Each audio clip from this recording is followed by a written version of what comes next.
Warner Bros. Has officially scheduled a 2021 release date for its as-yet untitled The Matrix 4. Predictably, not much is currently known about how The Matrix 4 will follow on from the existing trilogy, or where the story will go next. It can be hard to make sense of the dense history of the world of The Matrix. That's why we have the internet, to combine the power of millions of minds and once and for all figure out the confusing timeline of the science fiction franchise.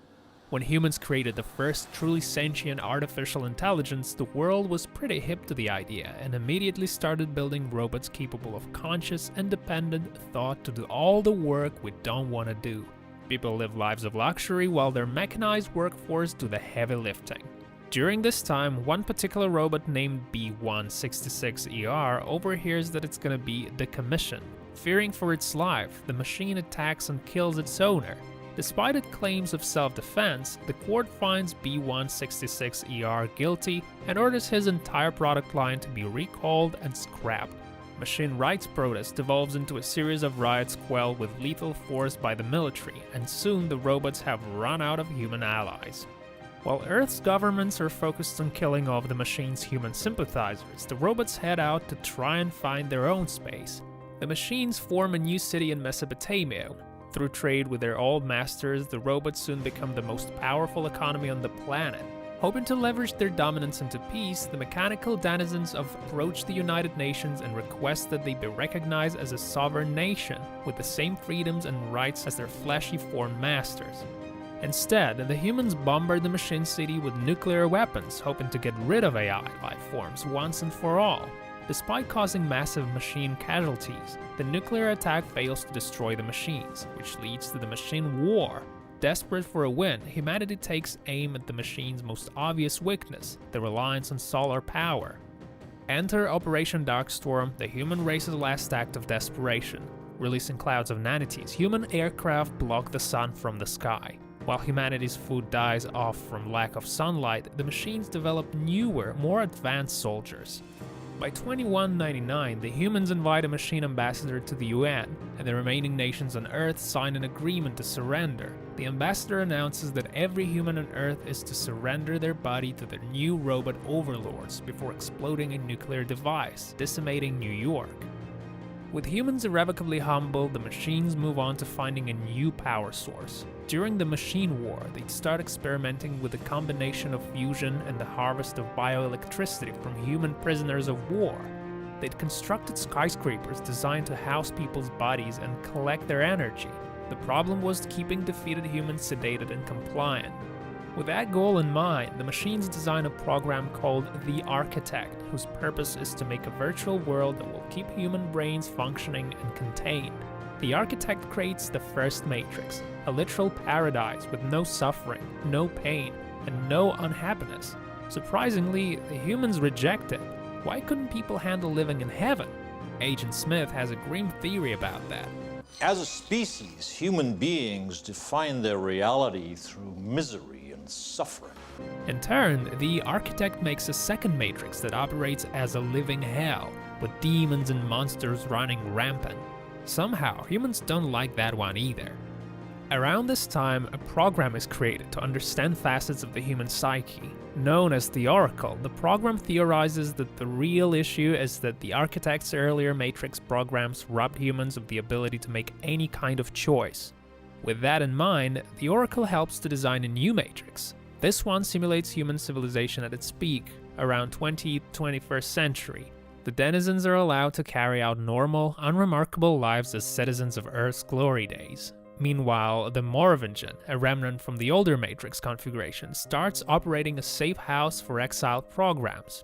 To avoid deletion, many obsolete machines go to him for protection, often in exchange for their service. Even with all of the improvements made by the Oracle, the Matrix still had flaws. Bugs were always going to pop up and over time compile into bigger and bigger problems. To combat the inevitable system crash, the machines began to introduce a single person into each new Matrix called the One. Each one would be born toward the end of a Matrix cycle, roughly 100 years after it had begun, when glitches were beginning to pile up to the point of being uncontainable.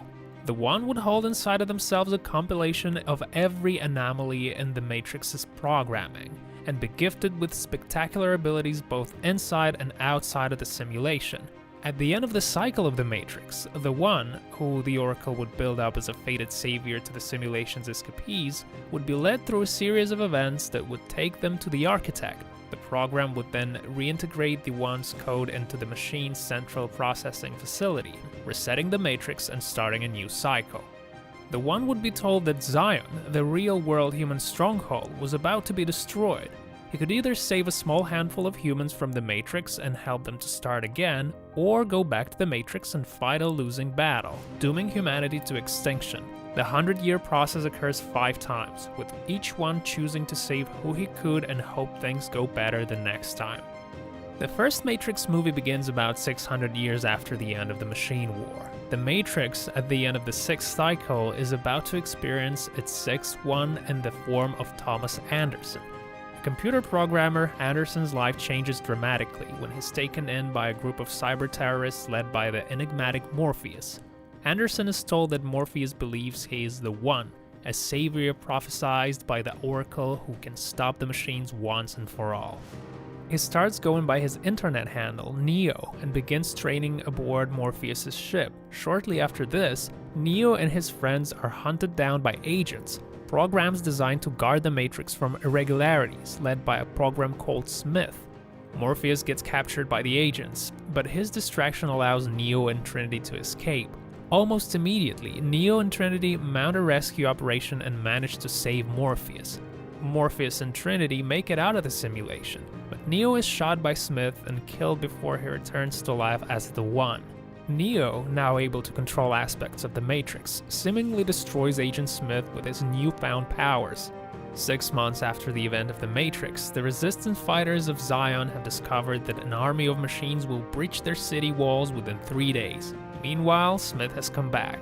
The chest full of Neo that he took in the last movie seems to have changed him, no longer acting as an agent of the system. He now operates as a self-replicating virus, assimilating other programs and turning them into copies of himself. The Oracle tells Neo that he needs to find a program called the Keymaker, who can take him to the source. She explains that he'll need to retrieve the Keymaker from the Merovingian, who's keeping him locked away in his hideaway for exiles. This leads to a car chase that ends with Neo being led to what he thinks is the source, but turns out to be the Architect. At this point, the Architect explains everything to Neo. This is not the first version of the Matrix. He isn't the first one, and the idea of his fated trip to stop the machines is a fabrication. He's been manipulated from the beginning by the Oracle and the Architect to deliver the anomalous code stored inside of him back to the source, the same way that the 5 ones before him were. Function of the One is now to return to the source, allowing a temporary dissemination of the code you carry, reinserting the prime program. So why not just take it from him? The problem comes down to the prior Matrix designs. He has to have a choice. The Architect says that, although Neo won't be able to save Zion from the oncoming attack, he can return the code to the source, begin the necessary rebooting of the Matrix, and take a handful of humans out of the program, allowing humanity to start over. Alternately, he can return to the Matrix to try and save Trinity, which would doom the human race to die when the program is overrun by glitches and shuts down. Neo strays from the path that previous ones took. He goes after Trinity and manages to save her. Exiting the simulation, he then discovers that he has some level of control over the machines in the real world, stopping half a dozen sentinels with his mind before falling into a coma. When he wakes up, Neo's consciousness has been mysteriously transported to a halfway point between the Matrix and the real world. Morpheus and Trinity negotiate his release, and Neo rejoins his friends. While the machines begin their assault on Zion, Neo and Trinity take a ship. Smith, however, has managed to break into the real world. He blinds Neo, inadvertently activating Neo's ability to sense machine code, which he uses to defeat the physical Smith and help Trinity navigate the way to the source. Trinity is killed when the ship crashes, but Neo carries on. There, Neo negotiates a peace with the machines. He'll offer up the code that they require to keep the Matrix running and eliminate Smith from the program. In exchange, they'll stop their attack on Zion and allow the surviving humans to live. Neo sacrifices himself again, this time absorbing Smith into himself while jacked into the Source, negating Smith and returning all the programs he assimilated to the original forms. As the sun rises on a new virtual day, the Architect and the Oracle discuss the new status quo. Humans within the program will be allowed to leave if they choose to, or to stay inside the Matrix. All is as close to right with the world as it can be in a simulated dystopia. Just how long do you think this peace is going to last? As long as it can.